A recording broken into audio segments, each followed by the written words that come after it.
first story that I want to tell you guys today comes from Spain. Okay? ¿Cómo es en español?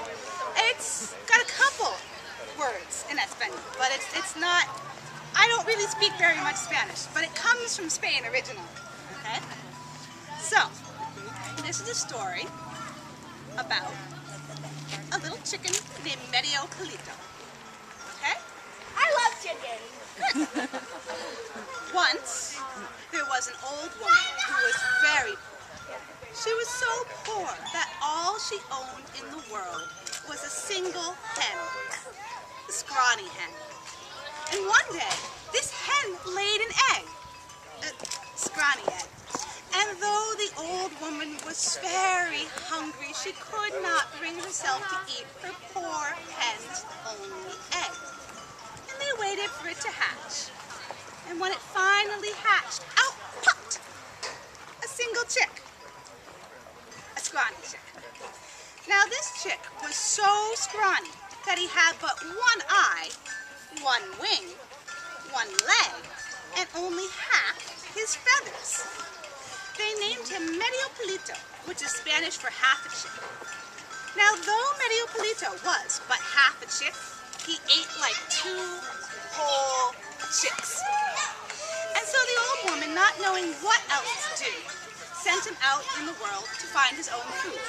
So off he went, peck, peck, peck, peck, peck, peck, hopping on his one leg, hip hop, hip hop, peck, peck, peck, peck, peck, hip hop, hip hop, peck, peck, peck, peck, peck, hip hop, peck, peck, peck, peck, clang.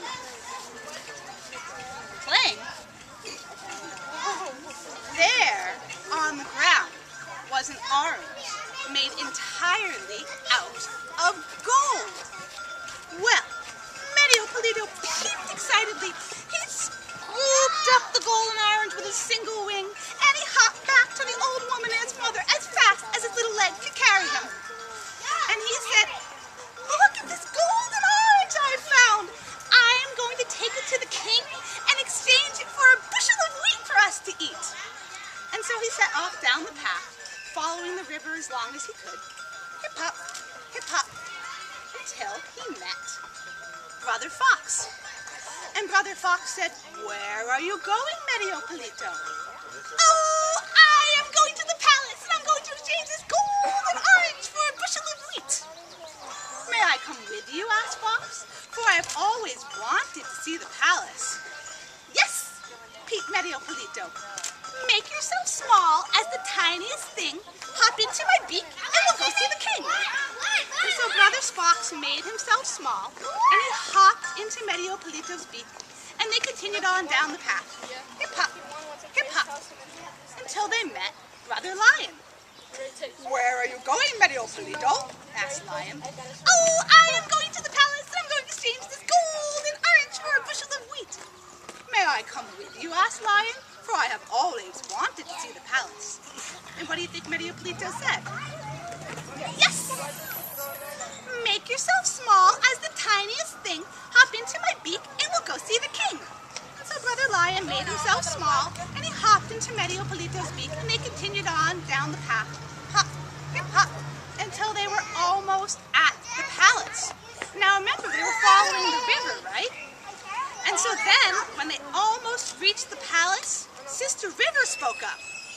"Where are you going, Medio Pollito?" "Oh, I am going to the palace, and I'm going to exchange this golden orange for a bushel of wheat for us to eat." "May I come with you?" asked Sister River, "for I have always wanted to see the palace, and maybe I can help you." And Medio Pollito said, Yes. "Make yourself small as the tiniest thing, flow into my beak, and we'll go see the king." Sister River made herself small and flowed into Medio Pollito's beak, and they continued on until they got to the palace, where they were shown into the king's chambers. Now, the king was delighted to see Medio Pollito's golden orange.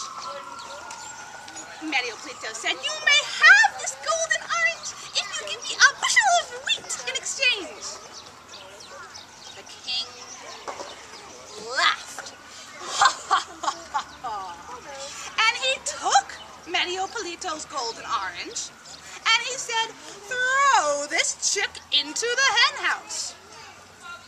So they threw Medio Pollito into the hen house, and those hens took one look at the scrawny half chick, and they began to peck him all over. And Medio Pollito cried out, Brother Fox, I need some help, quick, hop out of my beak and save this poor chick.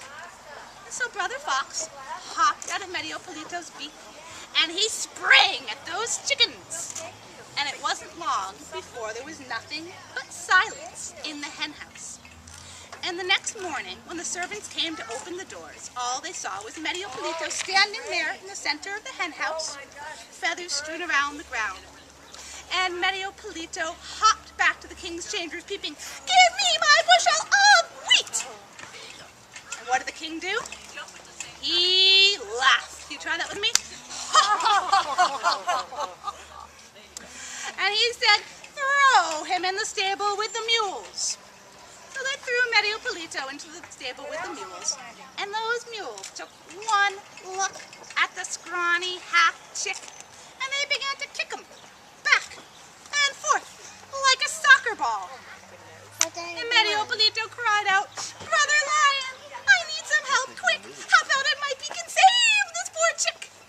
And Brother Lion hopped out of Medio Pollito's beak, and he roared at the mules.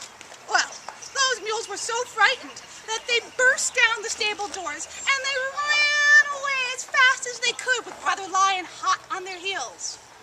And Medio Pollito again hopped back to the king's chambers, peeping, "Give me my bushel of wheat." And the king, what did he do? Laughed. Ha ha ha ha! And he said, "Throw this half chick into the oven for my supper." Well, there sat poor Medio Pollito in his pan, roasting in the oven over a hot fire. And he cried out to Sister River, "You said you would help, and you're not a liar. Flow out of my beak and put out this fire." And so Sister River flowed out of Medio Pollito's beak, and she put out the fire. And then she burst open the oven doors and flooded the whole palace.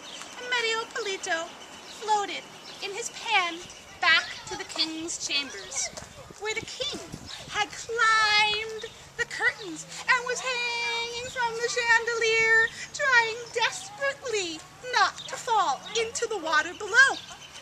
And before Medio Pollito could peep a single word, the king cried, "Take your bushel of wheat. Take 10 bushels of wheat. Take whatever you want. Just get out of here and don't come back." So Medio Pollito loaded up a cart with wheat, and Sister River floated him and the cart back to the old woman and his mother, where they ate some wheat, they sold some wheat, they planted some wheat, and they never went hungry again.